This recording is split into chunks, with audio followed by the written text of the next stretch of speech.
Viver traz grandes desafios. Muitas vezes é difícil manter o equilíbrio e, de repente, tudo ao redor parece instável. As dificuldades não deixam enxergar longe, não dão certeza do que existe à frente. Cresce a sensação de estar sem rumo. Não falta tentativa, não falta esforço, falta direção. Mas quando a esperança surge em meio a tudo isso, ela aponta um caminho. Em um mundo à deriva, somos chamados a refletir Cristo e permanecer luz.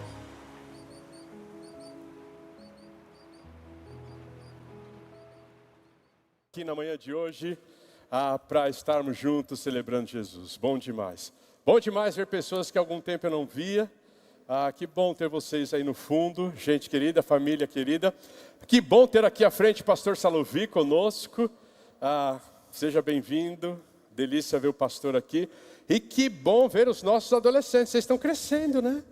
Agora vocês não ficam mais no Inova, agora vocês estão virando meninos e meninas, mocinhos e mocinhas. E agora vocês vão ter que aturar o pastor Fernando, não mais a Julinha, não mais o Pedro. Agora sou eu que vocês vão ter que aturar e nós vamos caminhar juntos, tá bom? Que bom ter também os nossos adolescentes aqui. E eles vão, recheando a nossa estrutura e participando conosco nas nossas celebrações.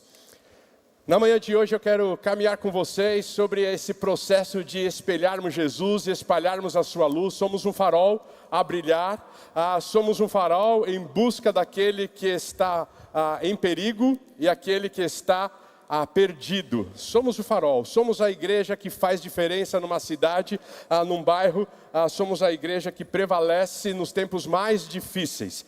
E eu quero convidar você a abrir a sua Bíblia lá em Mateus capítulo 14, e eu quero ler com você a partir do versículo 26. Você já sabe a versão, Lucas 14, você já sabe a versão que a gente adotou esse ano para o púlpito, é a Nova Almeida atualizada, NAA. Então você vai acompanhar comigo. Lucas 14, a partir do verso 26, nós vamos juntos então percorrer essa leitura e entender esse texto bíblico. Hoje nós vamos falar sobre o custo de ser luz. Qual é o custo de ser luz? Vamos pensar um pouquinho a respeito disso. Lucas capítulo 14, a partir do versículo 26. Se alguém vem a mim e não me ama mais do que ama o seu pai, a sua mãe, a sua mulher, os seus filhos, os seus irmãos, as suas irmãs e até a sua própria vida, não pode ser meu discípulo.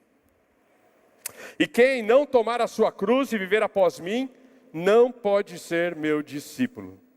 Pois qual de vocês, pretendendo construir uma torre, não se assenta primeiro para calcular a despesa e verificar se tem os meios para concluir? Para não acontecer que, tendo lançado os alicerces e não podendo terminar a construção, todos os que a virem zombam dele. E dizem: este homem começou a construir e não pôde acabar.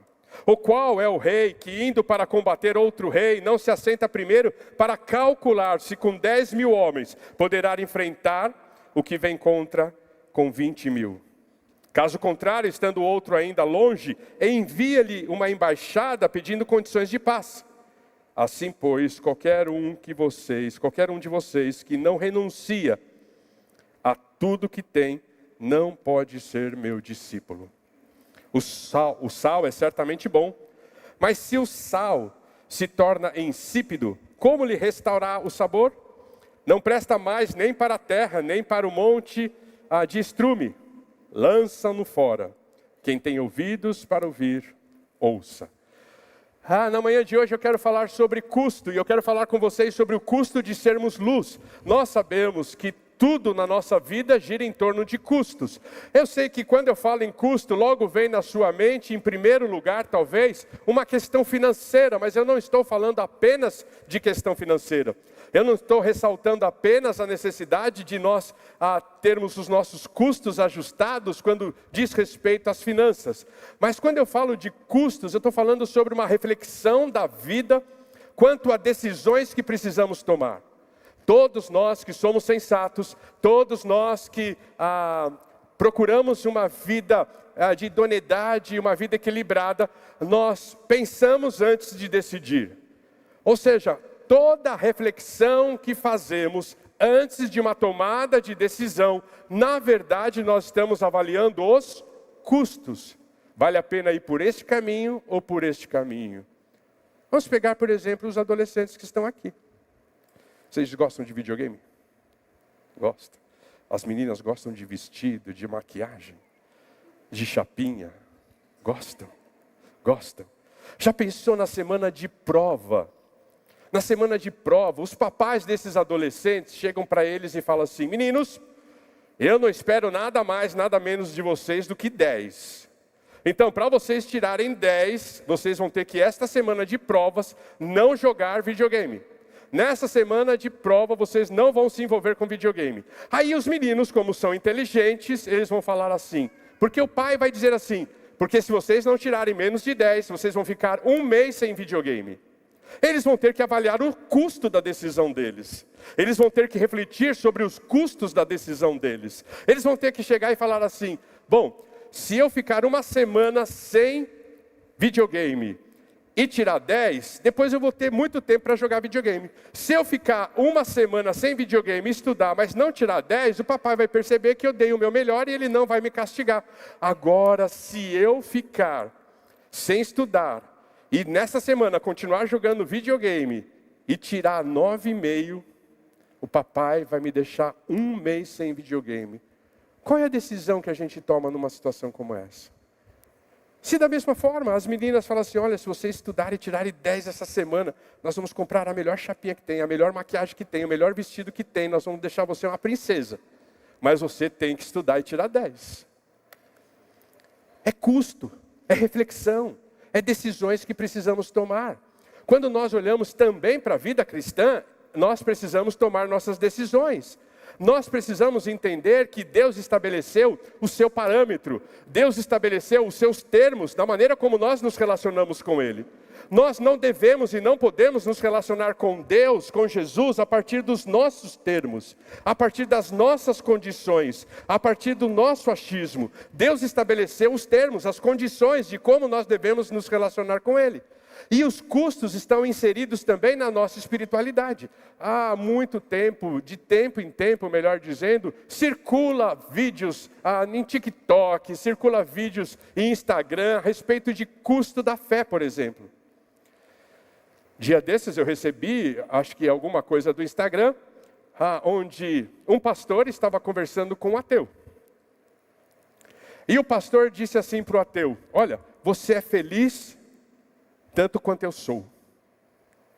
Você é realizado tanto quanto eu sou. Você é um homem idôneo tanto quanto eu sou. E aí, pelo que eu entendi, eles estavam falando sobre vida pós-morte, sobre céu e inferno, sobre Jesus ser o Salvador da humanidade, e ele como ateu, não crendo em Jesus como Salvador. E ali, aquele pastor disse o seguinte: se eu estiver errado, o que acontece comigo? O que eu perco em seguir a Jesus se eu estiver errado? Se reencarnação não existir, o que eu perco em seguir a Jesus? Agora, se reencarnação, se houver vida após morte, o que você perde em não seguir a Jesus? Se não tiver reencarnação, o que você perde em não seguir a Jesus? Custo, reflexão. E quando nós olhamos para esse texto, Jesus está falando da mesma forma. Você que precisa ser luz, porque você foi chamado para ser luz, porque você foi chamado para ser discípulo, você precisa pensar o custo de ser um discípulo de Jesus. Tanto é verdade que nós fomos chamados para ser discípulos de Jesus, que quando Jesus estava partindo e deixando a sua forma humana e se tornando então e voltando à eternidade, ele deixa a grande comissão no final do livro de Mateus. Toda a autoridade foi me dada no céu e na terra. Vão e façam discípulos de todas as nações, batizando-as em nome do Pai, do Filho e do Espírito Santo.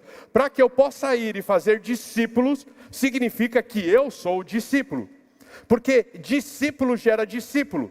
Porque eu só posso gerar o que eu sou.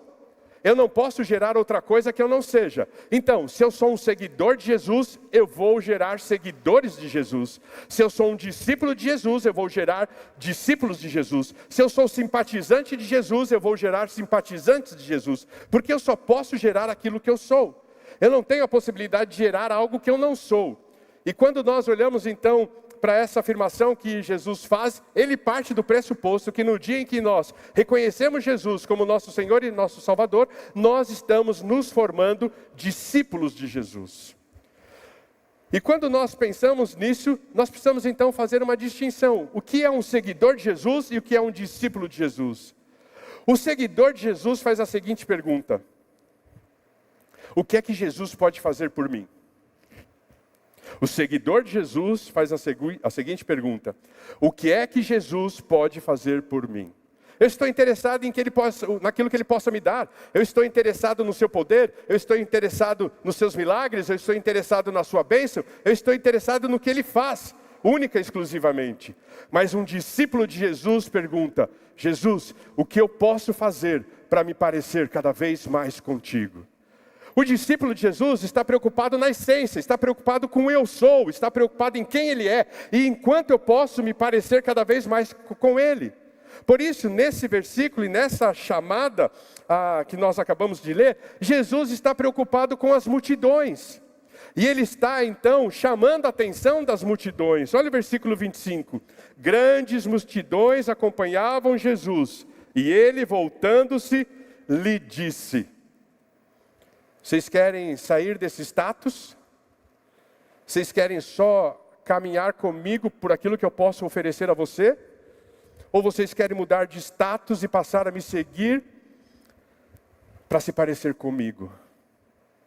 Porque na multidão a gente se esconde. Na multidão a gente não tem nome. Na multidão a gente não tem rosto. Na multidão a gente não tem voz. Na multidão a gente não tem sentimento. Na multidão nós não temos identidade. E discipulado não é formado em multidão, discipulado é formado um a um. Discipulado é formado ombro no ombro, é chorando com os que choram, é se alegrando com os que se alegrem. Discipulado é formado no esfregar, no atritar, assim como ferro afia o ferro, assim o homem ao seu amigo. No discipulado, como a gente gosta de lembrar e dizer, já que somos ovelhas, é fazer lã, é fazer bolinha, naquela lã que fica esfregando e surge bolinha, é fazer bolinha. Quando Jesus pensa em discipulado, e Ele está nos chamando a sermos luz e a vivermos discipulado, Ele não está preocupado com a multidão. Porque Jesus, Ele nunca foi para a multidão. Vocês repararam nisso? Jesus nunca esteve pregando às multidões. O papel de Jesus foi preparar os 12 e enviá-los às multidões. Jesus não vai às multidões. Jesus prepara aqueles que iriam às multidões. Porque é no um a um. É no pequeno grupo, é no caminhar familiar, é dentro de casa que nós estamos sendo forjados e formados discípulos de Jesus e nos parecendo cada vez mais com Ele.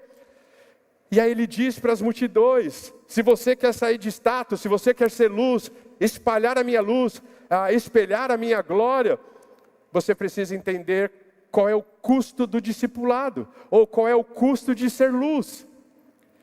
E aí Ele diz, o primeiro custo: se alguém vem a mim e não me ama mais do que ao meu pai, sua mãe, sua mulher, os seus filhos ou seus irmãos, as suas irmãs e até a sua própria vida, não pode ser meu discípulo. Jesus não está pregando ódio à família. Jesus não está dizendo assim: olha, você tem que se rebelar contra o papai, contra a mamãe, você não precisa mais obedecê-los. Você tem que se rebelar contra a esposa, contra o esposo. Você tem que se rebelar contra os irmãos. Você deve criar uma cultura de ódio em torno da sua família para você ser meu discípulo. Não é isso que Jesus está pregando. O que Jesus está pregando é a primazia que Ele tem sobre a minha vida e sobre a sua vida. Vocês se lembram do apóstolo Paulo? Você pode abrir a sua Bíblia em Colossenses, capítulo 1. Vocês se recordam do apóstolo Paulo falando sobre Jesus? Aquele texto lindo que o apóstolo Paulo fala sobre Jesus? Vocês podem ir comigo no capítulo 1 de Colossenses, ali no versículo 13. Olha o que o texto bíblico diz: Ele nos libertou do poder das trevas e nos transportou para o reino do seu Filho amado, em quem temos a redenção, a remissão dos nossos pecados. Como se Paulo estivesse dizendo, você lembra de onde você veio? Você lembra quem você era sem Jesus? Você lembra de onde Jesus te tirou? E ele vai dizer, ele é a imagem do Deus invisível, o primogênito de toda a criação. Não no sentido de que ele foi criado primeiro, porque ele é eterno, mas no sentido de que ele tem a primazia sobre todas as coisas. Pois nele foram criadas todas as coisas, nos céus e sobre a terra, as visíveis, as invisíveis, sejam tronos, soberanias, quer principados, quer potestades. Tudo foi criado por meio dele e para ele. Ele é antes de todas as coisas, ele é eterno. Nele tudo subsiste, ele é o mantenedor da nossa história. Ele não é apenas o criador da minha vida, mas ele é o mantenedor da minha história. Ele é o cabeça do corpo, que é a igreja. Ele é o princípio, o primogênito dentre os mortos, para ter a primazia em todas as coisas. Para ter a primazia entre todas as coisas. A prioridade é dele. Não é sobre a minha agenda, é sobre a agenda dele. Não é sobre os meus interesses, é sobre o interesse dele. Não é sobre os meus sonhos, é sobre os sonhos dele. Não é sobre a minha vontade, é sobre a vontade dele. Não é sobre a minha família, é sobre a maneira como ele me deu a minha família. Não é sobre o meu trabalho, é a maneira como ele tem me sustentado no trabalho, através do trabalho. Não é sobre os meus anseios, é sobre os anseios dele. Então, quando nós olhamos para esse texto, a gente percebe claramente que Lucas e o texto bíblico está chamando a nossa atenção para que de fato, se eu quiser ser luz no meio das trevas, se eu quiser ser um discípulo de Jesus, ele precisa ter a primazia sobre a minha vida. Ele precisa ter a primazia. E quando nós pensamos em primazia, nós estamos pensando em ação também, porque o texto bíblico diz que aquele que iguala Jesus a qualquer outro tipo de ser, pessoas, objetos, projetos, ao amor a ele, não pode ser chamado de discípulo. Porque não tem como igualar, não tem como nivelar o meu amor por Jesus e o meu amor pela minha família. Meu amor por Jesus tem que ser muito maior do que o meu amor pela minha família. Porque quem me tirou das trevas e me levou para a maravilhosa luz foi Jesus. Quem me redimiu foi Jesus. Quem me perdoou foi Jesus. Quem morreu por mim foi Jesus. Não tem como igualar. Eu sei que muitas vezes nós barateamos o amor, né? A gente diz que ama a esposa, ama comer bis, ama andar de cavalo, ama jogar videogame. Mas olha, não dá para igualar esses tipos de amor. E a gente fala que ama Jesus na mesma proporção que ama todas essas coisas. Jesus está chamando a nossa atenção e dizendo, não, eu estou acima disso tudo. Foi o que nós cantamos na manhã de hoje. Meu nome está acima de tudo isso. Por isso, o amor que vocês revelam e demonstram para mim é maior do que qualquer outro tipo de amor. Mas isso não foi algo novo que Jesus estava dizendo. Olha comigo, Lucas capítulo 9, e nós vamos ver algo parecido. E nós vamos entender um princípio incrível aqui. Lucas capítulo 9, a partir do versículo 57, o texto bíblico diz assim, presta atenção comigo. Lucas capítulo 9, versículo 57. Enquanto seguiam pelo caminho, alguém disse a Jesus, vou segui-lo para onde quer que o Senhor for. Mas Jesus lhes respondeu, as raposas não têm suas tocas, e as aves do céu têm os seus ninhos. Têm as suas tocas, e as aves do céu têm os seus ninhos. Mas o Filho do Homem não tem onde reclinar a cabeça. Jesus está dizendo para ele, talvez você não pensou nos custos da euforia do seu coração de dizer, eu vou te seguir aonde você quer que você for. É como se Jesus estivesse dizendo assim, aquele homem que no ímpeto, no entusiasmo de um momento, ele diz, vou segui-lo por onde quer que o Senhor for. Jesus diz, você pensou nas consequências disso? Você pensou nos custos a que envolve uma palavra como essa? O Filho do Homem é andarilho. O Filho do Homem hoje está aqui e amanhã está lá. Jesus traz um sentimento profético de Daniel capítulo 9 para se dirigir a si mesmo e dizer, eu não tenho casa, eu não tenho onde comer, eu vivo de favores. Você está disposto a viver de favores? Mas aí vem um outro. E esse foi Jesus quem convidou. Olha o versículo 59. O outro, Jesus disse, siga-me. Perdão, a outro Jesus disse, siga-me. Mas ele respondeu, Senhor, deixe-me em primeiro lugar sepultar o meu pai. Deixe-me em primeiro lugar sepultar o meu pai. Olha o que Jesus respondeu. Deixe que os mortos sepultem os seus mortos. Você, porém, vá e anuncie o reino de Deus. Com certeza, para aquele homem estar ali no meio do discurso de Jesus, o pai dele não tinha falecido. Com certeza, o pai dele estava prestes a falecer. Então, o que aquele homem está dizendo é mais ou menos o seguinte: Jesus, primeiro eu vou voltar para casa, eu vou cuidar das demandas da saúde do papai, que não está nada bem. Quando o papai morrer, eu venho para te seguir. Aí Jesus faz uma aplicação espiritual. Deixem que os mortos sepultem os mortos. É morte física, igreja? Não. Deixe que aqueles que ainda não receberam o meu chamado, cuide daqueles que ainda não receberam o meu chamado. Deixe que aqueles que estão sem Cristo, aqueles que estão caminhando para o inferno, aqueles que não entenderam ainda o chamado da salvação, cuidar daqueles que ainda não entenderam o chamado da salvação. Deixe eles se perderem sozinhos. Você vem para cá e ajude eles a saírem daquela condição. Então, com certeza, aquele homem não estava morto, estava talvez prestes a morrer. Talvez a gente ama tanto Jesus e usa a nossa família como desculpa para não seguir Jesus, não é verdade, igreja?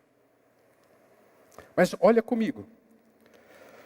Outro lhe disse, Senhor, quero segui-lo, mas permita-me que antes disso eu me despeça das pessoas da minha casa. Mas Jesus lhes respondeu, ninguém que põe a mão no arado e olha para trás é apto ao reino de Deus. Sabe qual é o custo de sermos luz?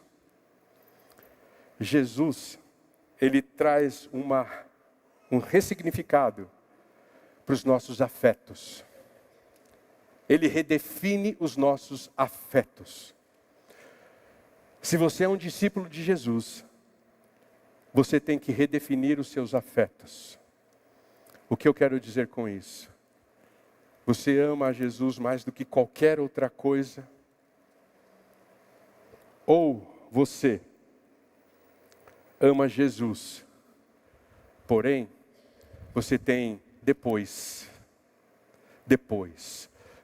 que eu cuidar do papai que está doente, depois que eu voltar para casa e me despedir dos meus conhecidos, depois que eu entregar o projeto da minha empresa, depois que eu conquistar os meus sonhos, depois que eu terminar a escola, a faculdade, depois que eu me aposentar, depois.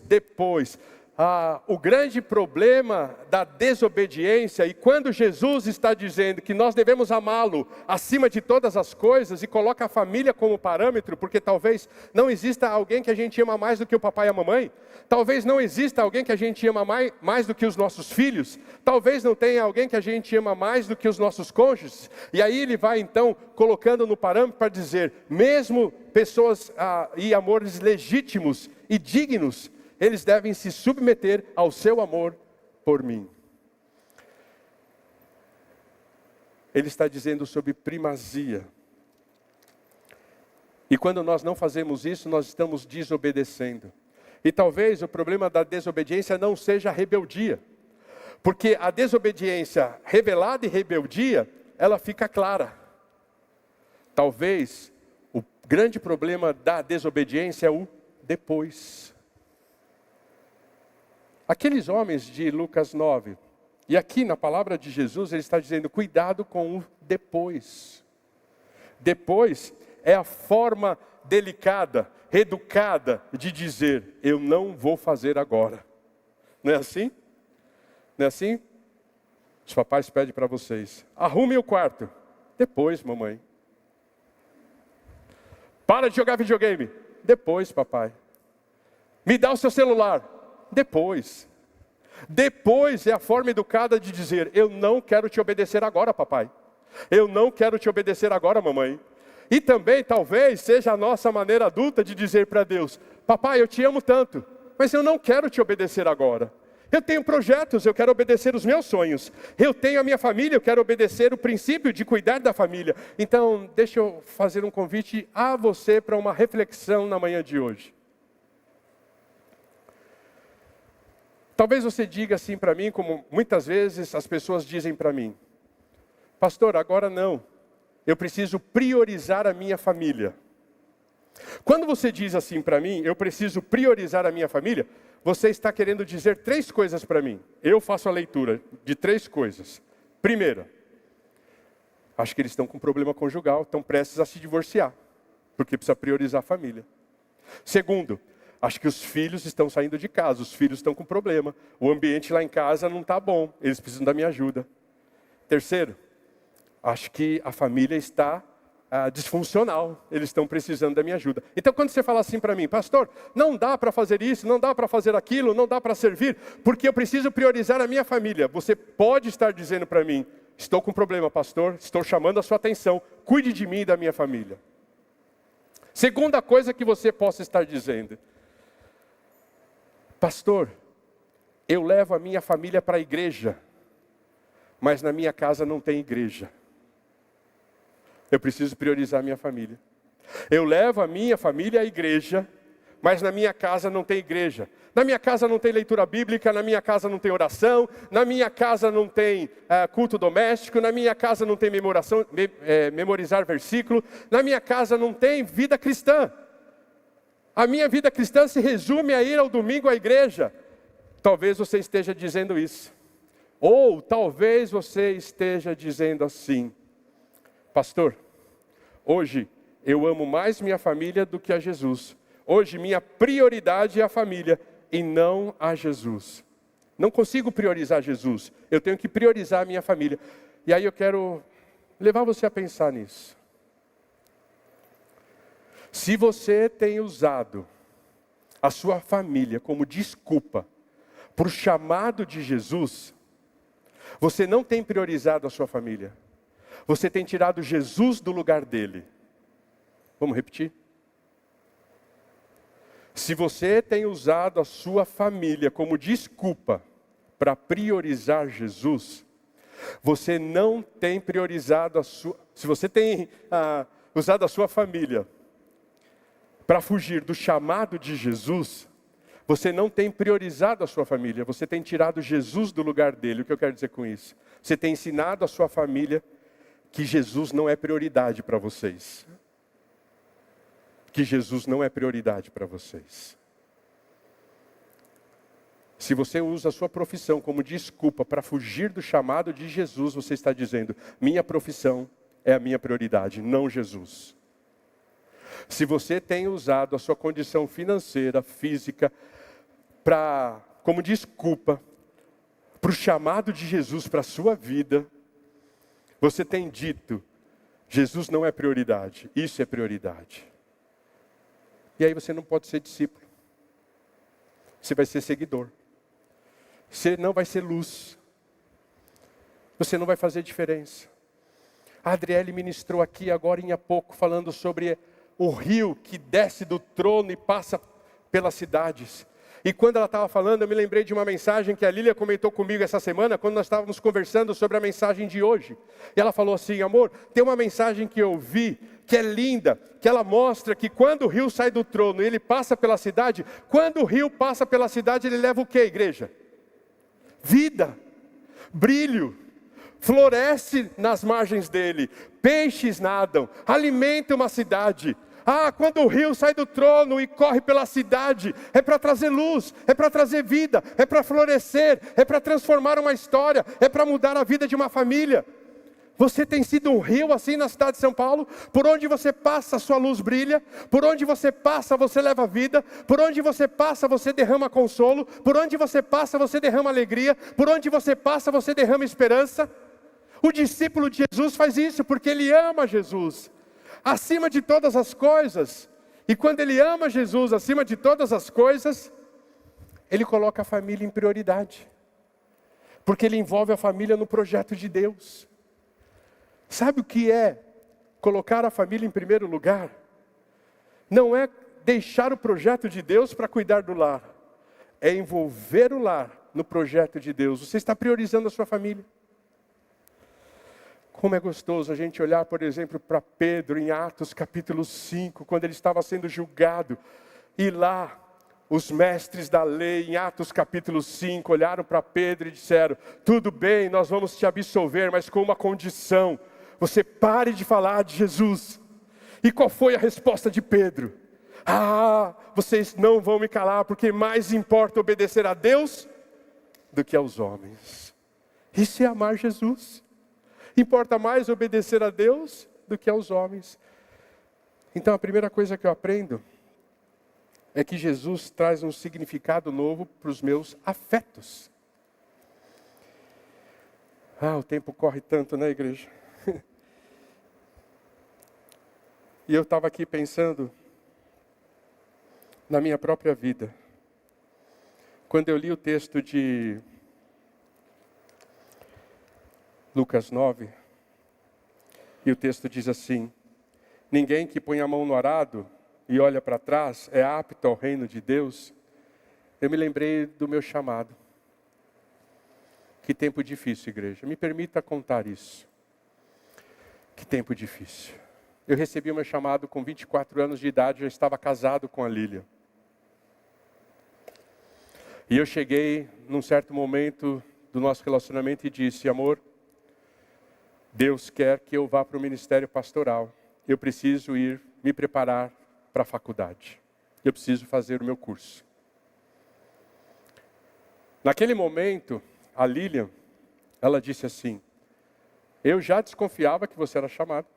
Eu conversei com você quando nós éramos namorados e noivos, se você tinha chamado. Você disse que não tinha, e eu me casei com você. Então eu me casei com um homem, não com um pastor. Ainda bem que pastor é homem. Bom, nem todos os pastores são homens. Bom, essa é a história para outro momento. Essa é uma história para outro momento. E aí, durante 6 meses, eu saía de casa para a faculdade e minha esposa estava na cama chorando. Eu voltava da faculdade e encontrava minha esposa chorando. Naquela época nós morávamos no Grajaú. E nós frequentávamos a primeira igreja batista no Jabaquara. São 20 quilômetros de distância. 20 quilômetros. E naquela época, eu tinha uma van. Eu era condutor escolar. E na época eu tinha uma MB 180D. Aquela van branca, quadradona, né? MB, Mercedes-Benz, forte e tal. E naquela época, na MB, tinha um CD player. Não. Uma fita cassete. Era fita cassete ainda, não era nem CD player. Fita cassete. E a gente saía do Jabaquara e eu colocava uma fita cassete do Grupo Logos. Vocês conhecem o Grupo Logos, né? Eu não sou só eu velho, né? Não, vocês conhecem o Grupo Logos, né? E eu ia do Jabaquara ao Grajaú, 20 quilômetros, chorando e escutando. Quem em Cristo põe a vida, não pode mais olhar para trás. Pois quem ao mestre deu a mão, trabalho certo, perto, tem serviço e profissão. 20 quilômetros ouvindo essa música. Botava de novo e ouvia. Botava de novo e ouvia. Botava de novo e ouvia. Chorava.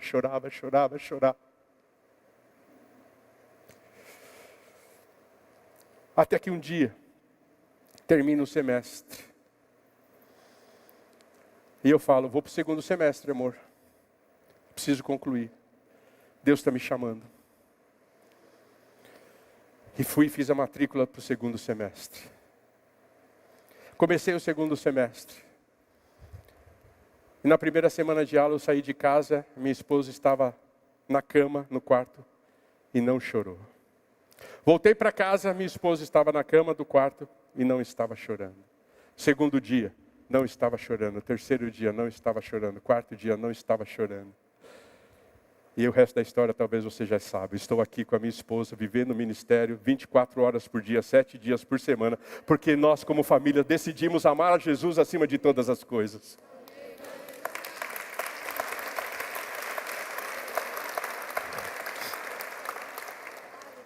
Deixe Jesus redefinir os seus afetos, igreja. Deixa Jesus redefinir os seus afetos. E quando Jesus redefine os nossos afetos, naturalmente Ele vai trabalhar em outras duas áreas das nossas vidas. Na nossa identidade e nas nossas posses. Então a segunda coisa que acontece no versículo 27 é que Jesus, Ele redefine a nossa identidade. Olha o versículo 27 comigo. E quem não tomar a sua cruz e viver após mim, não pode ser meu discípulo. Ou seja, cruz no primeiro século era sinônimo do quê? De morte. Cruz no primeiro século era lembrança do quê? De morte. E quando Jesus está falando, se você não pode tomar a sua cruz e viver após mim, você não pode ser meu discípulo, Jesus está nos convidando a morrer, a matar o nosso eu, a sufocar as nossas vontades, a sufocar as nossas paixões, a não ter que viver orientado pelo parecer, pela opinião, pela aprovação de terceiros. Aquele que deixa, aquele que se torna discípulo, ele não está mais preocupado com a sua reputação. O que vão pensar de mim porque eu vou na igreja? O que vão pensar de mim se eu aqui na sala de aula defender a minha fé em Cristo Jesus? O que vão pensar de mim se aqui na empresa eu não concordar com coisas que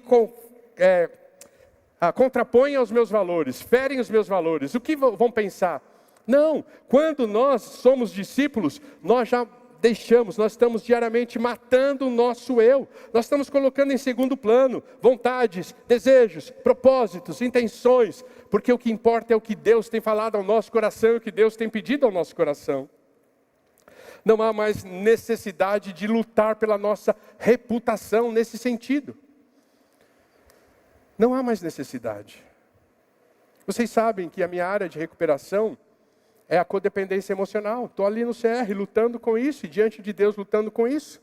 Tem um texto em Lucas, no capítulo 10, que fala a respeito de por que eu vou temer aos homens, se a única coisa que os homens podem fazer é tirar a minha vida, quando na verdade eu deveria temer a Deus, que pode me mandar para o inferno.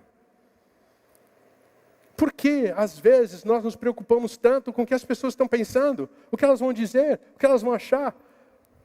Por que elas vão nos deixar e nós não queremos que as pessoas nos deixem? E as pessoas tendem a nos deixar. Não tem jeito. E aí vem Jesus e redefine a nossa identidade. Este é o custo de ser luz. É de andar na contramão da sociedade. É dizer sim para talvez tudo aquilo que as pessoas estão dizendo não.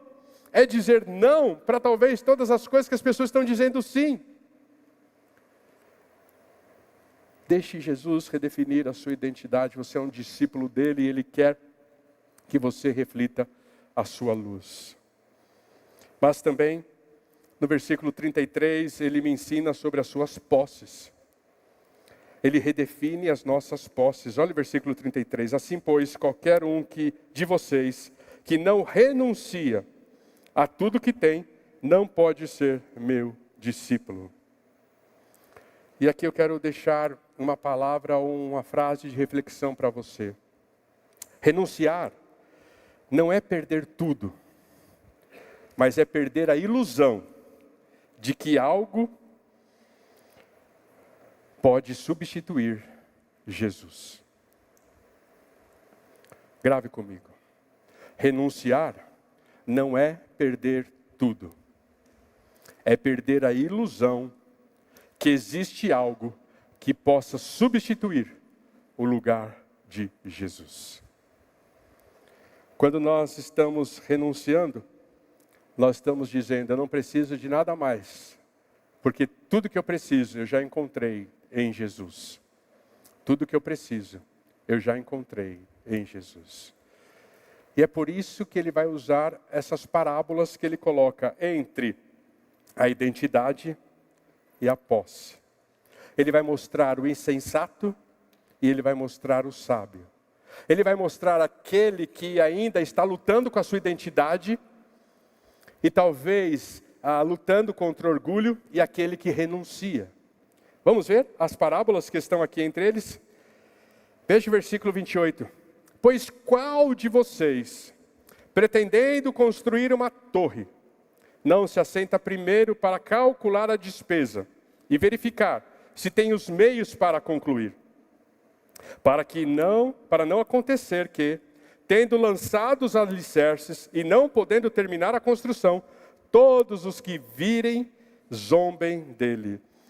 Eu me lembro de uma época, nós estávamos em construção, em um dos ministérios que eu passei, e era uma construção grande, era uma reforma grande, talvez como uma construção como a nossa.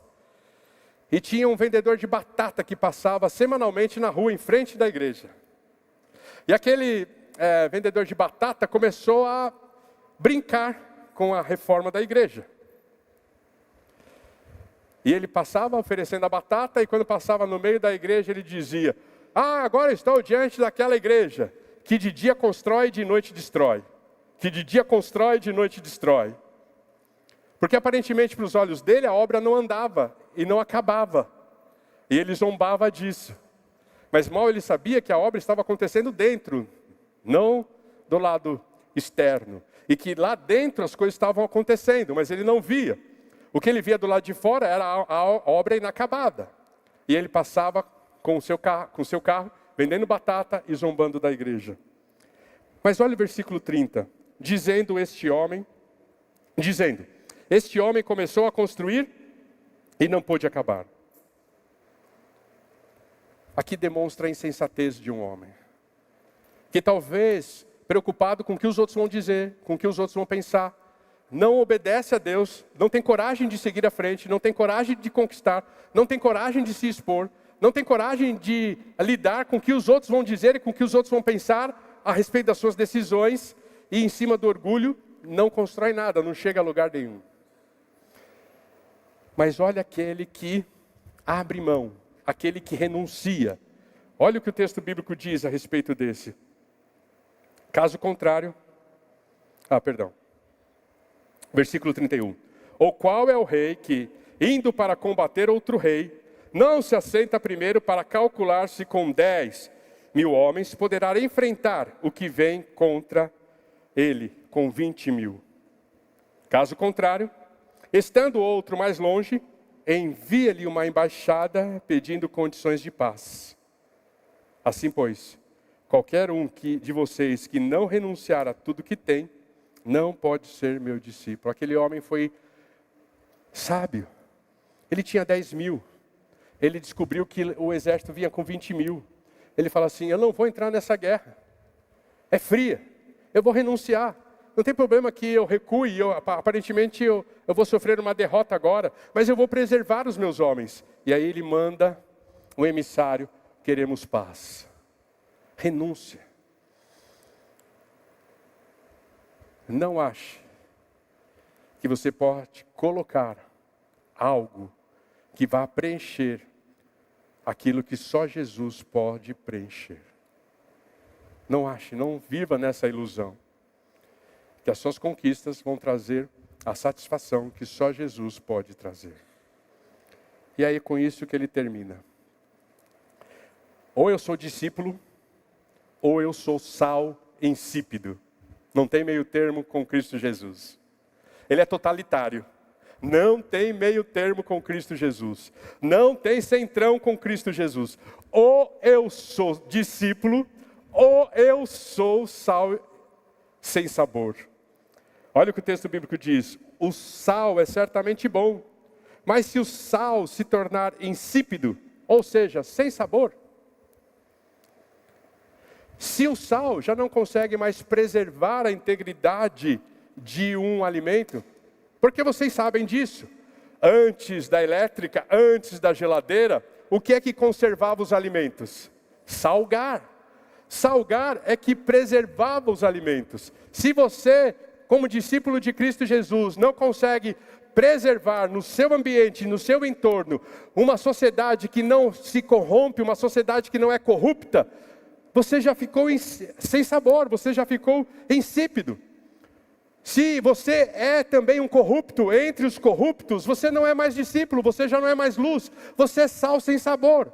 E quando nós pensamos em sal, nós estamos pensando naquele que preserva o alimento, mas também naquele que realça o sabor. Se você andando pela cidade de São Paulo não realça o sabor da vida, você já não é mais discípulo. Ou você deixou de ser discípulo, ou você nunca foi discípulo, ou você é um sal insípido. Está precisando repensar a vida cristã. Mas sal também dá o quê? Sede. Você pensou pressão alta, né? Não, sede.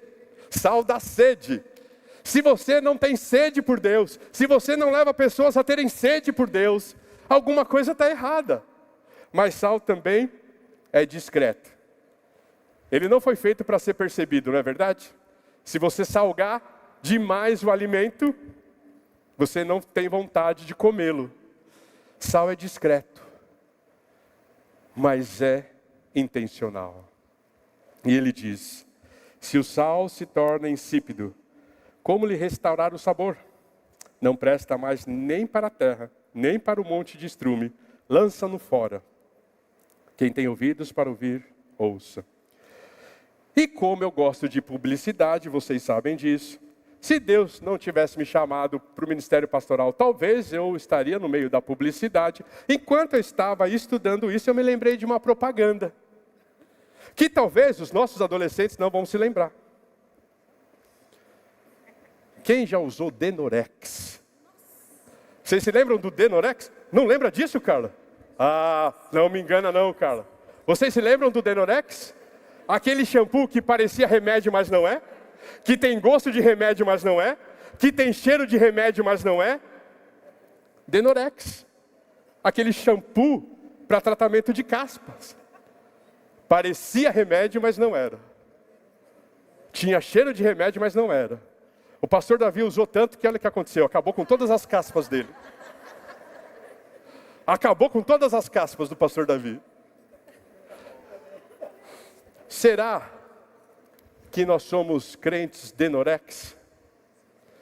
Tenho Bíblia de crente, roupa de crente, jargão de crente, pareço crente, mas não sou discípulo.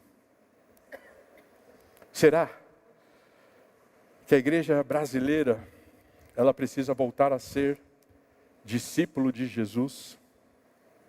E não apenas crente em Cristo Jesus? Ela precisa se tornar povo e não multidão? Por isso eu quero fazer 3 perguntas para você levar embora e vocês responderem em família. Tá bom? Agora a lição de casa para vocês responderem em família. Anota aí. Primeira pergunta. Qual amor na nossa família tem competido com o amor por Jesus hoje? Qual amor na nossa família tem competido com o amor de Jesus hoje? Segunda pergunta. Qual medo tem governado minhas decisões? Qual é o medo que tem governado as minhas decisões? De não me permitir ser autêntico e deixar que a minha identidade de discípulo prevaleça. E primeiro, o que eu ainda chamo de meu, sem consultar Jesus? O que você ainda chama de seu, sem consultar Jesus? Na manhã de hoje, ser luz tem um custo, como tudo na vida tem um custo. E a minha oração é que quando você fizer o custo da sua vida cristã, você possa deixar Ele redefinir suas afeições, sua identidade e suas posses. Porque eu me lembro de uma campanha, me lembro de 2 campanhas que a nossa denominação já fez. Uma financeira, e que o slogan era, tudo abandonado por Jesus. Se Jesus parasse de te dar o que você tem, e te pedisse tudo o que você tem, você continuaria seguindo a Jesus? Se Jesus fizesse com você o que Ele fez com aquele jovem rico, você quer me seguir? Ah, larga tudo que você tem. Vende tudo que você tem. Doe aos pobres tudo que você tem. E aí você está pronto a me seguir. Se Jesus fizesse a mesma proposta para você, você o ama a este ponto? E quando o pastor Salovi estava à frente da nossa convenção, Ele lançou um projeto chamado Nebilis. Núcleo de Estudo Bíblico nos Lares. Pequenos grupos, não é uma coisa nova, nem velha. É uma coisa da Bíblia. Para que nós possamos crescer na identidade, no sentimento de que eu não sou a multidão. Eu sou um filho amado do Eterno e me posto como um discípulo dele e não como um no meio da multidão. Como anda a sua espiritualidade? Feche seus olhos. Ore a Deus. Faça um acordo com Ele. Porque quando Jesus nos chama, não é para vivermos nos nossos termos. É para viver nos termos dEle. Não é para viver do jeito que a gente acha que Jesus quer que a gente faça. É para viver na certeza do que Jesus pediu para nós vivermos. E se eu não amar Jesus mais do que qualquer outra coisa, eu não sou discípulo. E se eu não matar o meu eu não sou discípulo. E se eu não abrir mão das minhas posses, e eu não estou falando de vida financeira, o que você tem chamado de seu? É seu projeto? É sua empresa? É seu casamento? São seus filhos? É seu ministério? O que você tem chamado de seu, que talvez Jesus não quer que seja seu, mas que você deposite aos pés dele na cruz. E deixe que ele trabalhe. Quando você não sabe o que fazer.